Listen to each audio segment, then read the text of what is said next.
Neymar volta a treinar com bola. Eu te pergunto, você acha realmente que ele vai ser relacionado para o jogo contra a Escócia? E outra, Vamp, dá para ter um otimismo? O Endrick treinando pela primeira vez alguns minutos entre os titulares ou não? Isso é normal numa Copa do Mundo. O Luizão treinava muito entre os titulares. Sei lá, o Edilson treinava muito entre os titulares ou não? Quando você bota um jogador para ter minuto entre os titulares, é porque tem otimismo de que com o tempo ele possa ganhar a posição na Copa, Marcos André? Não, é muito comum, né? Boa tarde, Tico, Valdo, Flávio. Boa tarde a todos. É muito comum, pô, você subir para o time titular, o titular descer para o time reserva. Hoje não tem mais aquele negócio coletivo, né? Hoje é tudo mais campo reduzido, não tem esse coletivo que era 11 contra 11, o time titular contra o time reserva. Então, assim, botar para saber, né, o que o treinador pensa, não só em relação com quem é titular, mas para que o reserva também possa saber o que tem que fazer, como ele quer que atue.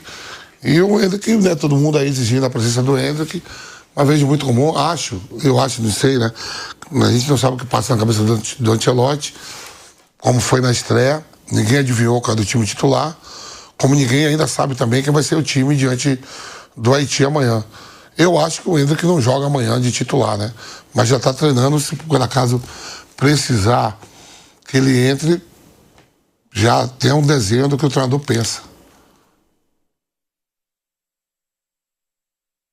Sim, Vamp, mas você acha que o fato dele ter treinado entre os titulares já mostra que o Endrick vai receber minutos agora? Porque ele não entrou no primeiro jogo. Então, você está até percebendo um apelo, Vamp, não só do público, não, do povo brasileiro, não, da imprensa, de ex-jogadores, de todo mundo. Rapaz, o treinador pode ter tudo aí. O Flávio fala sempre aqui, ó.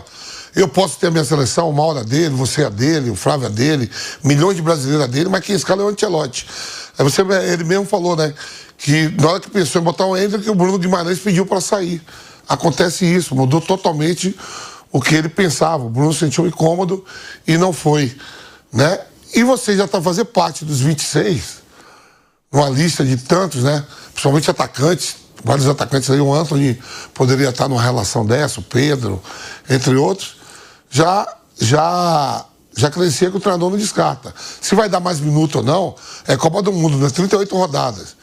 Né? São 8 jogos para quem chega à final.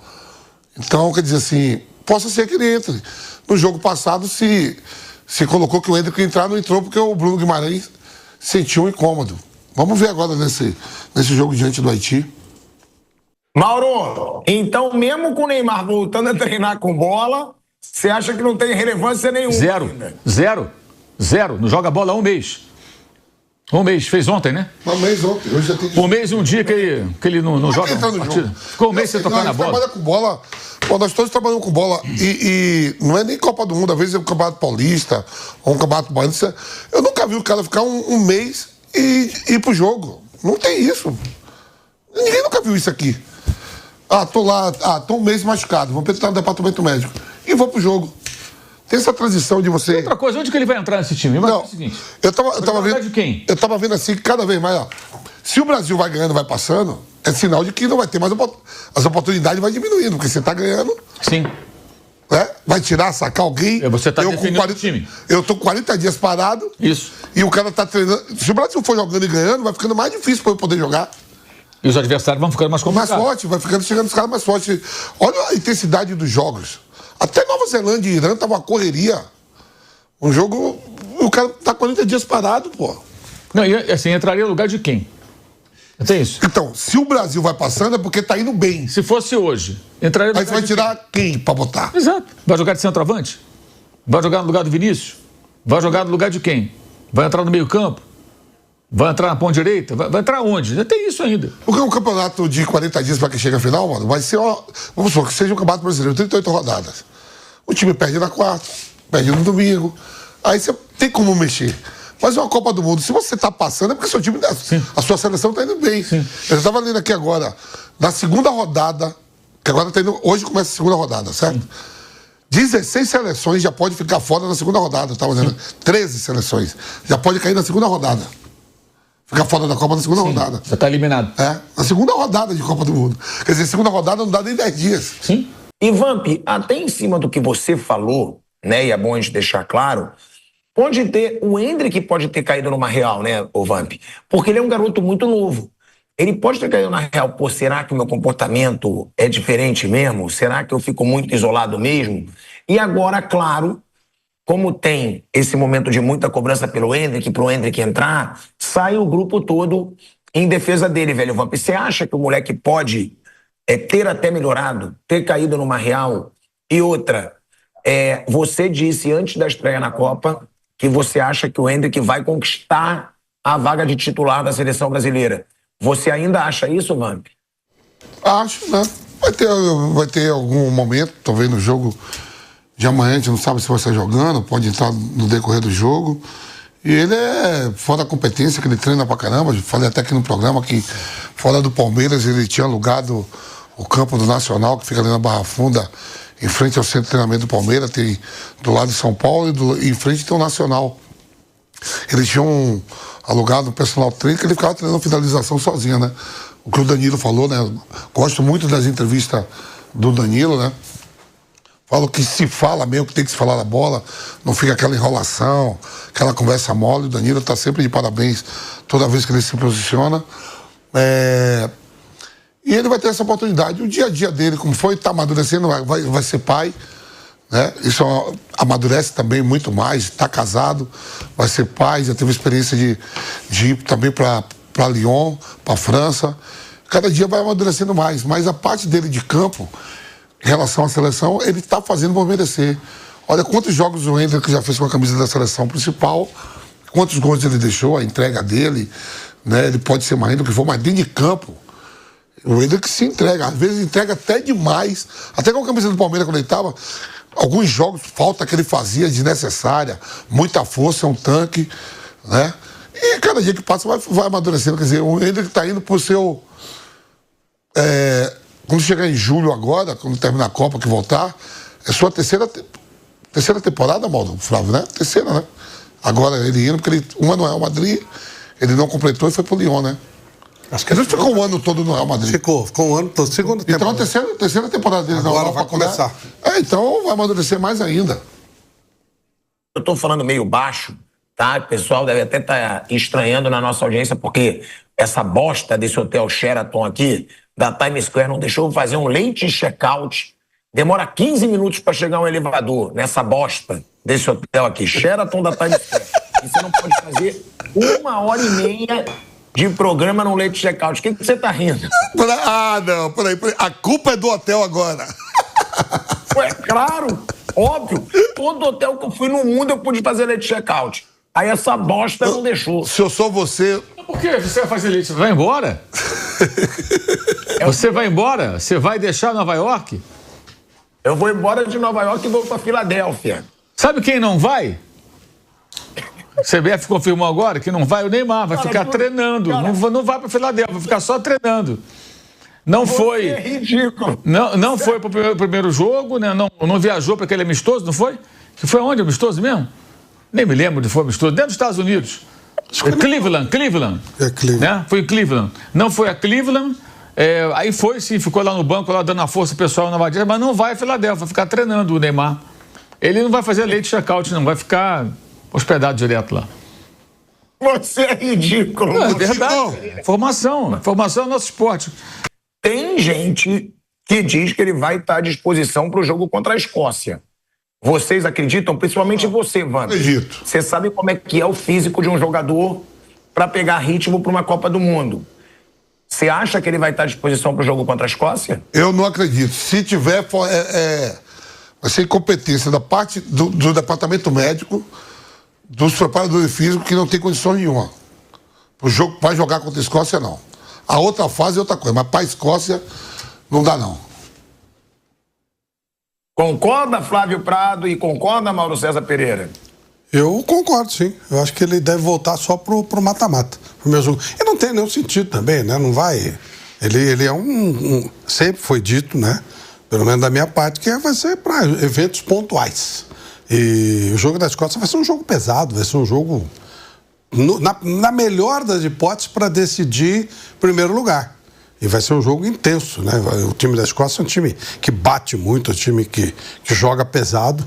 Não acredito, não, nem que seja cogitado isso. Mauro. Mas qual a pergunta? Eu não entendi. Se você acha que o Neymar vai estar à disposição para o jogo contra a Escócia. É diferente. Da primeira fase. Faz a menor diferença. Não vai jogar mesmo? E se jogar, vai fazer o quê? Sei lá, de repente, se o Brasil começar a vencer bem a Escócia, ele entra lá para brincar 15 minutos e tal. Alguém coloca ele na cara do gol, faz um gol, aí vai ter um oba-oba danado, né? Acho que nem isso. Nem isso. A única função do Neymar até agora é desviar o assunto principal da seleção. O time está uma bagunça. E o Ancelotti tem que arrumar a partir de amanhã.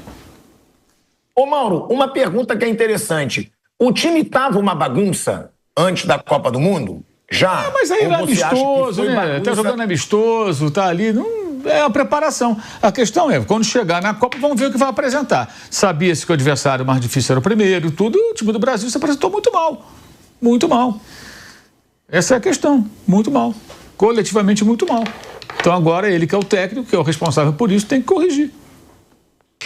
A gente sempre vinha falando, o importante é na Copa. Ele teve pouco tempo, não dá para ficar exigindo que no amistoso, ou no jogo preparatório, tudo corra bem. Ele está preparando. Jogo preparatório, o nome já diz, é preparação. E na hora da verdade foi mal. Se for bem amanhã, a gente vai elogiar com as devidas ressalvas diante da fragilidade do adversário. E se for avançando melhor, a gente vai elogiando. Tem uma coisa que as pessoas não entendem, que é o seguinte: quando se faz uma crítica é um jogo, é uma atuação, ponto. Se jogar bem amanhã, vocês vão elogiar. Não, vamos criticar, ô maluco. Se o cara jogou mal, é criticado. Jogou bem, ele é elogiado. Se o técnico foi mal, ele é criticado. Se ele vai bem, ele é elogiado. Isso é óbvio, porra. Como é que o cara não consegue entender isso? É claro, a opinião de qualquer pessoa minimamente inteligente, ela muda de acordo com os fatos. Só uma topeira, um completo ignorante, não muda de opinião vendo que as coisas mudaram. As coisas mudam, a opinião muda. Não é isso? Tá ruim, tá feia a coisa, você critica. Tá boa, tá legal, tá bonito, você elogia. É simples assim. Opiniões são dadas em função dos acontecimentos. E opinião não é previsão. A não ser quando alguém fala, não, nunca mais vai dar certo. Aí o cara está se comprometendo. Quando você analisa algo que aconteceu, você está falando de algo que aconteceu. Você fala bem ou fala mal de acordo com o que aconteceu. É simples assim. Como ontem, até eu critiquei a atuação ontem do Cristiano Ronaldo. Mas se amanhã ele jogar bem, se amanhã jogar bem, eu vou elogiar, pô. Se ele fizer gol, eu vou elogiar. Óbvio. O Messi elogiamos. Se jogar no jogo seguinte, o Messi não jogar nada, fizer um monte de besteira, a gente vai criticar o Messi. Pô, o Messi jogou nada. Claro. Não é nenhum desrespeito, gente. É muito mimimi, muita dificuldade cognitiva de certas pessoas que não entendem coisas tão simples. E é isso. Se o Brasil jogar bem, a gente vai elogiar. Agora, cobrar é na hora da competição importante. A competição chegou e a estreia não foi legal. Então, vamos ver amanhã como é que vai ser. E eu acho que todos ali se conscientizaram que o time foi uma bagunça, né? Principalmente no primeiro tempo contra Marrocos. Foi até essa pergunta que eu fiz ontem na coletiva pro Danilo. E o Danilo, eu acho que ele impressiona todo mundo o quão bem ele fala, né? Eu acho que o Danilo vai trabalhar com futebol. Acho de verdade que ele vai trabalhar com futebol porque ele fala muito bem, ele não foge das perguntas, ele falou sobre todas as perguntas. Ele falou sobre o Endrick, que é um dos temas que a gente está falando aqui, a gente vai mostrar. E eu perguntei pro Danilo se assustou os jogadores tanto quanto assustou os torcedores. Porque eu estava acompanhando esse jogo na arquibancada e os primeiros 30 minutos a galera estava assim, assustada mesmo, falando, cara, que é isso? O que está acontecendo com a seleção brasileira? E eu perguntei pro Danilo se ele ficou assustado e os jogadores ficaram assustados e se isso era tema deles, tá? Ali no vestiário, no hotel, e ele falou que eles realmente conversaram muito e que ele ficou assustado com a atuação do Brasil nos primeiros 30 minutos. Então, por isso, eu acho que não tem como o Brasil não corrigir. Não tem como. Eu acho que pode ter sido o momento certo, né? De uma bagunça como aquela, de uma zona como aquela que aconteceu contra Marrocos, para não acontecer mais na Copa do Mundo. E Marrocos não aproveitou, hein? Não aproveitou. Poderia ter garantido a vitória no primeiro tempo, não conseguiu. Vamos ouvir aí, né? O que o Danilo falou. Se assustou, ele assumiu que assustou a seleção brasileira os primeiros 30 minutos. Eu queria te fazer uma pergunta sobre o jogo né, o primeiro jogo da seleção brasileira contra Marrocos, porque para o torcedor que estava no estádio, e eu estava ali na arquibancada, então eu percebi, os primeiros 30 minutos assustaram. Deixaram o torcedor assustado, né, da desorganização, e depois tudo se arrumou no segundo tempo. O que eu queria saber de vocês, jogadores, que eu acho legal o torcedor saber. O jogador fica puto quando ele tá nesse jogo, ele vê depois, ele vê a forma que começou. Vocês próprios conversam entre vocês, com o Mister, com o Rodrigo Caetano. Cara, o que a gente tem que mudar daquilo que aconteceu no primeiro tempo? Porque o segundo foi muito melhor. Agora, o primeiro tempo ali, até os 30 minutos, até o gol, assustou o torcedor. Assustou também vocês, para o torcedor saber o sentimento do jogador que está lá dentro e da comissão técnica? Assustou porque existia tanta expectativa interna em fazer um jogo grande, um jogo de domínio, um jogo de pressão a todo tempo, e quando as coisas não acontecem daquela maneira, e ao contrário, a equipe adversária tem o controle, tem várias ocasiões, e tudo isso realmente é algo que não é fácil de gerir. Eu, como estava fora, depois que passa esse momento ali que você começa a ter muita euforia, o meu papel era tentar pensar num contraponto, entender, peraí, onde que a gente daqui a pouco, quando as coisas acalmarem, o que a gente precisa melhorar, quais são os pontos que a gente pode trazer para dar primeiro o equilíbrio.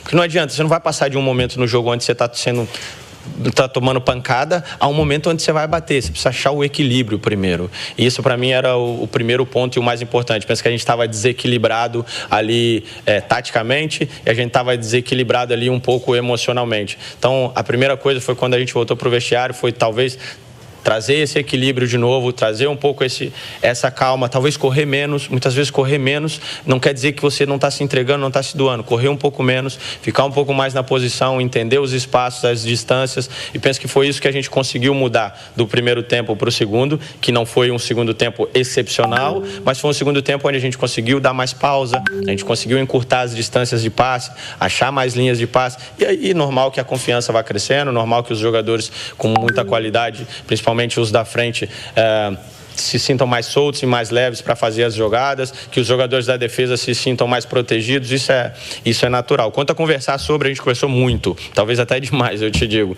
porque realmente a expectativa era muito alta. Então a gente falamos muito entre nós, mas sempre de forma propositiva, tentando encontrar esse equilíbrio, como eu falei, sem perder a essência e a agressividade que a gente precisa ter, mas sabendo que no final conta aquilo que é o resultado final. Então, durante o jogo, vão acontecer vários momentos onde a gente vai ter dificuldade, a gente vai precisar juntar, defender melhor, vai precisar fechar os espaços, mas o que vai contar no final das contas é o resultado final de cada jogo, sabendo que se a gente jogar bem, se a gente tiver maior organização, tiver um controle mental muito maior, a chance de ganhar é sempre muito grande.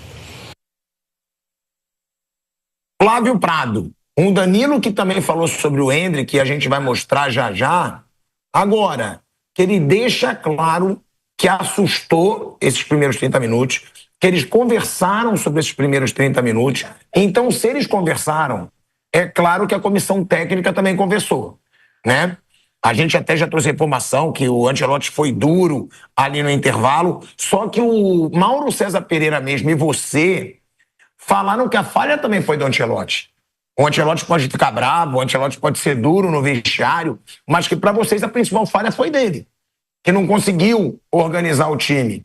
Agora, Flávio, toda essa situação da seleção brasileira ter feito uma atuação desastrosa no primeiro tempo numa estreia, pode ser até importante para que seja corrigido para o resto da competição, porque às vezes o blackout ele já é tarde demais, como foi no 7-1 contra a Alemanha. No 7-1 contra a Alemanha, deu um blackout, foi ridículo, 7-1, seleção eliminada. Isso pode ser uma lição para essa Copa do Mundo, para que a seleção brasileira fique mais competitiva? Ou você acha que essa bagunça não vai melhorar para os próximos jogos, porque o Ancelotti não tem o time na mão? Não sei, eu acho que vai melhorar.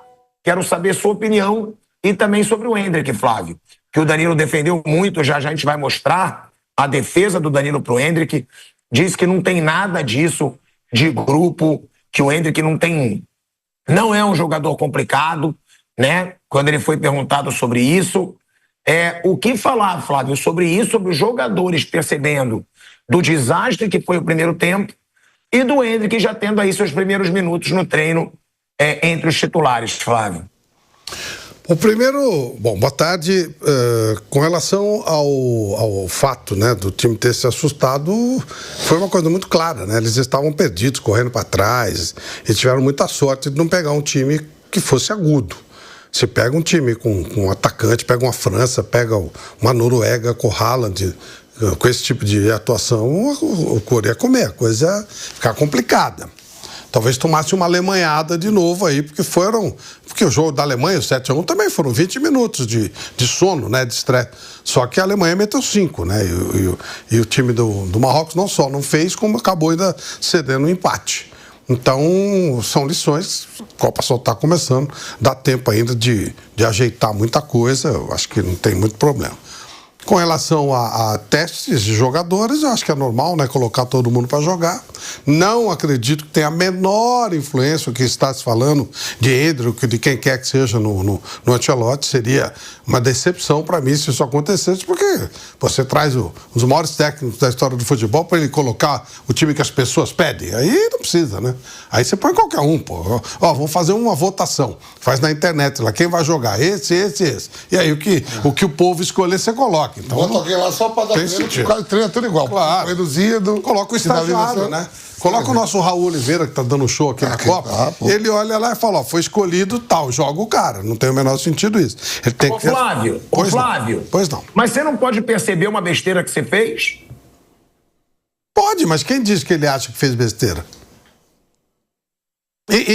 Eu, por exemplo, acho que escalar o Igor Thiago não foi uma besteira. Foi uma opção boa que ele teve e que acabou não funcionando, porque o time não funcionou como todo. Não foi o Igor Thiago que não funcionou. Foi o time. Mas não ter colocado o Endrick antes no lugar do Rafinha foi uma besteira. Não acho.